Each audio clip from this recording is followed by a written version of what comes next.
여러분, 우리가 아는 우주 있잖아요? 그 근본적인 그림을 완전히 바꿔버린 발견이 하나 있어요. 오늘은 바로 그 이야기, 노벨상까지 받은 이 엄청난 과학 드라마가 어떻게 시작됐고, 또 우리 삶에 어떤 의미가 있는지 한번 제대로 파헤쳐 보려고 합니다. 한 명은 길을 열었고 다른 한 명은 그 길을 현실로 만들었다. 와, 멋진 말이죠? 이 한 문장 뒤에 물리학의 역사를 통째로 바꾼 두 거인이 숨어 있습니다. 대체 이 사람들은 누구였길래 이렇게 대단한 일을 해낸 걸까요? 네, 바로 그 질문. 그들이 물리학 교과서를 다시 쓰게 만든 그 위대한 업적은 과연 무엇이었을까요? 여기서부터 우리의 추적이 시작됩니다. 자, 첫 번째 단서입니다. 모든 건요, 하나의 거대한 과학 미스터리에서 시작됐어요.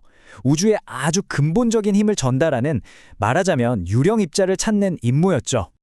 이걸 이해하려면 먼저 약한 상호작용이라는 힘에 대해 알아야 하는데요. 이게 자연에 있는 네 가지 기본 힘 중 하나인데 능력이 아주 특별해요. 마치 연금술사처럼 입자의 정체성 자체를 바꿔버릴 수 있거든요. 예를 들면 멀쩡한 중성자를 갑자기 양성자로 변신시키는 것처럼 말이죠. 진짜 신기하죠? 그리고 수십 년 동안 과학자들의 머릿속에만, 그러니까 이론으로만 존재했던 입자가 있었습니다. 바로 W와 Z 입자. 이게 바로 이 거대한 퍼즐의 마지막 조각이었던 거예요. 그들이 그토록 애타게 찾던 약한 상호작용의 메신저였죠. 아니 근데 이 유령 같은 입자를 찾는 게 왜 그렇게나 어려웠을까요? 이건 뭐 거의 불가능에 가까운 도전이었는데 과학자들이 넘어야 했던 거대한 산이 딱 두 개가 있었습니다. 자, 과학자들이 마주했던 두 개의 거대한 벽입니다. 첫째는 에너지 문제. 이 입자들이요, 상상 이상으로 무거웠어요. 그래서 이걸 만들어내려면 거의 빅뱅 초창기 수준의 어마어마한 에너지가 필요했죠. 그리고 둘째는 충돌 문제. 설령 그 에너지를 만든다 해도 이 입자가 생겨날 확률이 너무너무 낮은 거예요. 진짜 수조 번은 부딪혀야 겨우 한 번 볼까 말까한 수준이었으니까요. 이 불가능해 보이는 두 가지 문제를 해결하기 위해 드디어 우리 이야기의 두 주인공이 무대에 오릅니다. 한 명은 원대한 비전을 가진 설계자, 그리고 다른 한 명은 정말 기발한 해결책을 가진 뭐랄까 천재 조종사였죠. 먼저 설계자 카를모 루비아. 와, 이 사람의 아이디어는요, 그냥 대담한 게 아니라 거의 무모해 보일 정도였어요.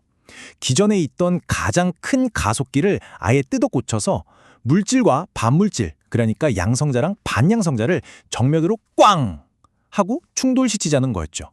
만약 이게 성공만 한다면 진짜 상상을 초월하는 에너지를 얻을 수 있는 거였어요. 그런데 치명적인 문제가 하나 있었어요. 이 반양성자라는 녀석들이 말을 안 듣는 거예요. 마치 성난 불때처럼 제멋대로 흩어져 버리니까 이걸 강력한 한 줄기 빔으로 만드는 게 불가능해 보였죠. 모두가 고개를 저을 때 바로 그가 나타납니다. 시몬 판데르메이르. 그는 조종사였어요. 그가 개발한 확률론적 냉각이라는 기술은 이건 진짜 예술의 경지입니다. 한번 상상해 보세요. 제멋대로 흩어지는 양떼를 모는 목동처럼 빔에서 아주 살짝 벗어난 입자 하나하나를 정확히 감지해요. 그리고 그 입자가 둥근 트랙을 돌아 반대편에 도착하기도 전에 빛의 속도로 신호를 먼저 쏴서 아주 정확한 타이밍에 툭 하고 쳐주는 겁니다. 그래서 다시 줄을 서게 만드는 거죠. 이게 바로 불가능을 가능으로 만든 마법이었습니다. 하지만 이 두 천재의 아이디어만으로는 부족했죠. 이 위대한 비전을 현실로 만든 건 바로 선이라는 거대한 과학 공동체의 힘이었습니다. 혼자서는 절대 할 수 없는 일이었어요. 이 엄청난 프로젝트 뒤에는 수백 명의 과학자, 엔지니어, 기술자들이 있었습니다. 유럽 13개 나라가 국경을 넘어서 돈과 기술, 그리고 최고의 인재들을 한 곳에 모은 거죠. 말 그대로 과학계의 어벤져스 팀이었습니다. 이 실험의 스케일은 정말 상상을 초월해요. 입자 빔이요, 우리가 눈 한 번 깜빡하는 사이에 프랑스랑 스위스 국경을 무려 10만 번이나 왔다 갔다 했어요.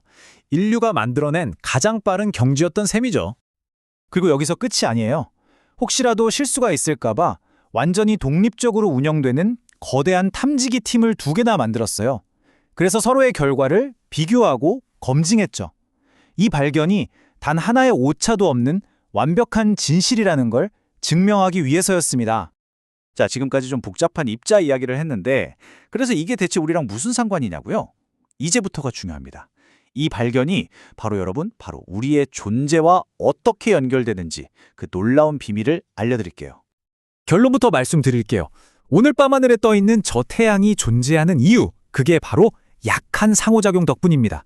이 힘이 태양이라는 거대한 핵폭탄이 한순간에 빵 하고 터지지 않도록 수십억 년 동안 그 불꽃을 아주 섬세하게 조절해왔던 거예요. 그리고 그 안정적인 비달에서 바로 우리가 태어날 수 있었던 거고요. 이 발견은 그냥 하나의 점이 아니라 거대한 역사의 흐름 쪽에 있습니다. 보세요. 100년 전에 헤르츠가 전파를 발견해서 맥스웰의 이론을 증명했잖아요. 그것처럼 선은 W와 Z 입자를 발견함으로써 전자기력과 약한 힘을 하나로 묶는 전자기항력 이론이 맞다는 걸 완벽하게 증명해낸 겁니다. 흩어져 있던 힘들을 하나로 묶는 과학의 위대한 통일을 이룬 순간이었죠. 시간을 더 거슬러 올라가 볼까요? 우주가 탄생한 그 순간, 빅뱅으로요. 모든 게 혼돈 그 자체였던 그 찰나에 W와 G 입자들은 우주의 안전장치 혹은 충격 흡수장치 같은 역할을 했어요. 폭발적인 에너지를 흡수하고 조절해서 지금처럼 안정적인 우주가 만들어질 수 있는 바탕을 마련해 준 거죠. 이 발견은 끝이 아니라 시작입니다. 라는 이 마지막 문장. 이게 뭘 의미할까요? 하나의 답을 찾았더니 그 앞에 더 거대한 질문들이 나타났다는 뜻이겠죠? 결국 이 발견은 인류에게 우주의 더 깊은 곳으로 들어가는 새로운 문을 열어준 셈입니다. 우리는 이제 막 그 문턱을 넘었을 뿐이에요. 자, 여러분이 생각하기에 이 문 너머에서 우리를 기다리고 있는 다음 우주의 비밀은 과연 무엇일까요?